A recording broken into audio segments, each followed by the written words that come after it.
Hey Booktube, I have 10 horror book recommendations for you, and these are going to be light horror for those of you who are a bit scared of jumping into the horror genre, or for those of you who may just want a light read.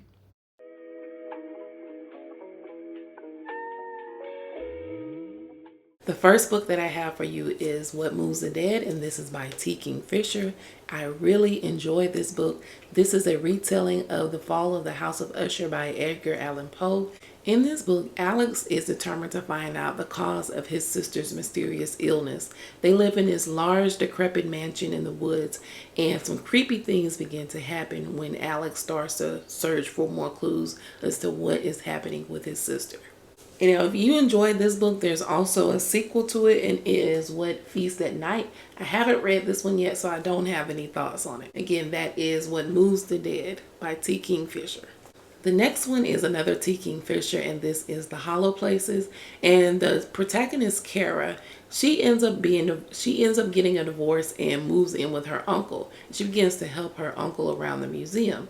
Now, Kara and her friend Simon from the coffee shop that's below the museum, they end up finding a hole in the wall of the uncle's museum, and this hole leads them to another world. Now they end up getting lost in this world, and they're trying to find their way back, and when they're doing so, they end up finding creatures that are unlike any that they've seen before. All right, the next one is Uzumaki, and this is by Junji Ito.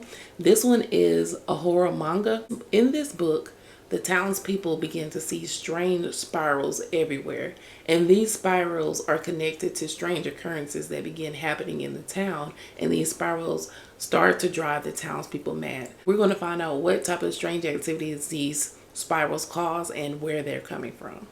Again, that's Uzumaki by Junji Ito. The next one is Sour Candy by Keelan Patrick Burke.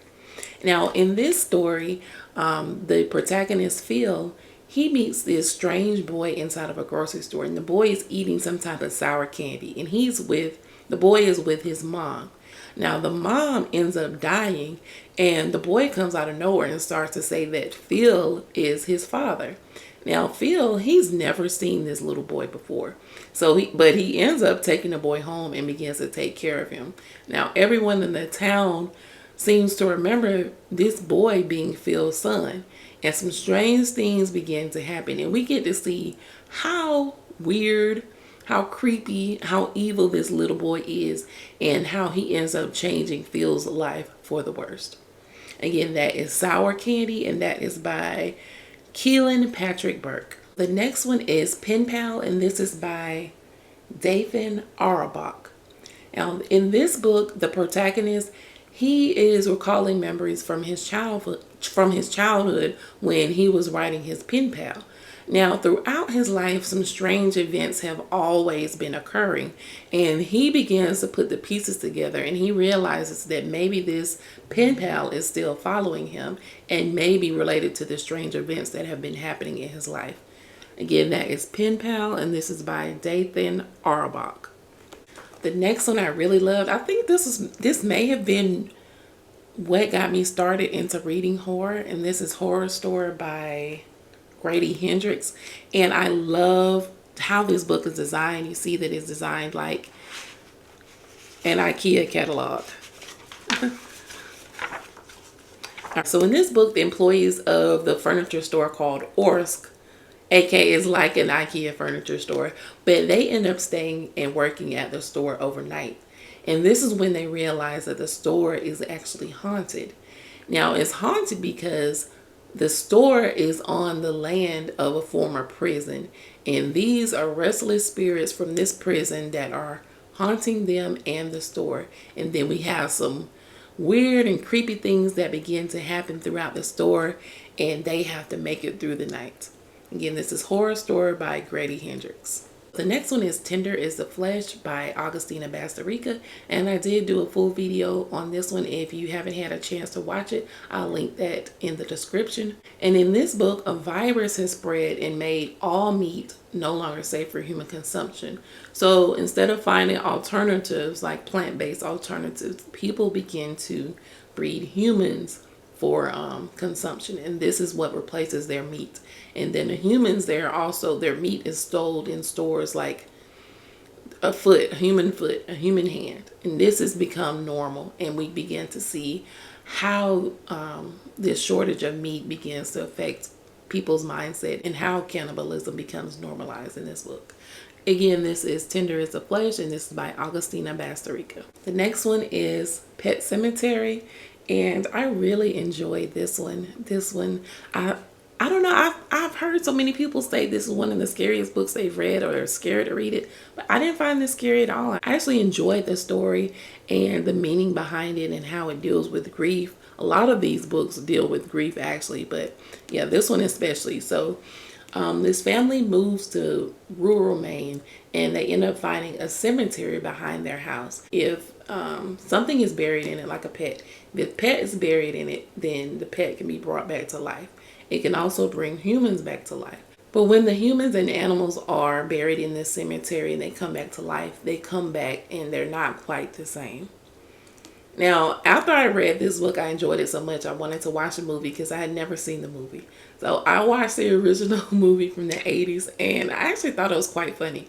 So let me know if when this movie came out, if you were around during that time living and watching this, was the movie scary at that time, or was it always funny? Was it funny just because of how old it is to me, or was it actually originally scary? So let me know in the comments. Again, that's Stephen King, Pet Sematary. Next, I have The Reformatory. This is by Tananarive. I recently posted a full video on this one. If you haven't had a chance to watch that video, I'll post it in the description. Now, The Reformatory, this is about a 12-year-old boy named Robert. He's accused of committing a crime against a white boy who comes from a prominent family in their town. Now, keep in mind, this is during Jim Crow South, so the rules are not quite the same when it comes to black and white relations. But Robbie is protecting his sister, and he ends up hitting the boy and is sent to this school for 6 months. Now, at this reformatory school is a haunted school, and also the boys there are tortured, and some of them end up dead. So we follow Robbie throughout the school and follow Gloria as she tries to get him out. And we begin to see the creepy things that are happening throughout the story. Again, this is The Reformatory by Tananarive. Next, I have Model Home, and this is by River Solomon. In this book, Ezri comes back to their childhood home along with their siblings because their parents are found dead in the home. Now, Ezri and the siblings, they begin to discuss the strange occurrences that happened in their haunted house when they were growing up, and they end up finding the truth behind those occurrences. Again, this is Model Home by River Solomon. Have you read these books? Were they interesting? Do they sound like something you'd be interested in reading?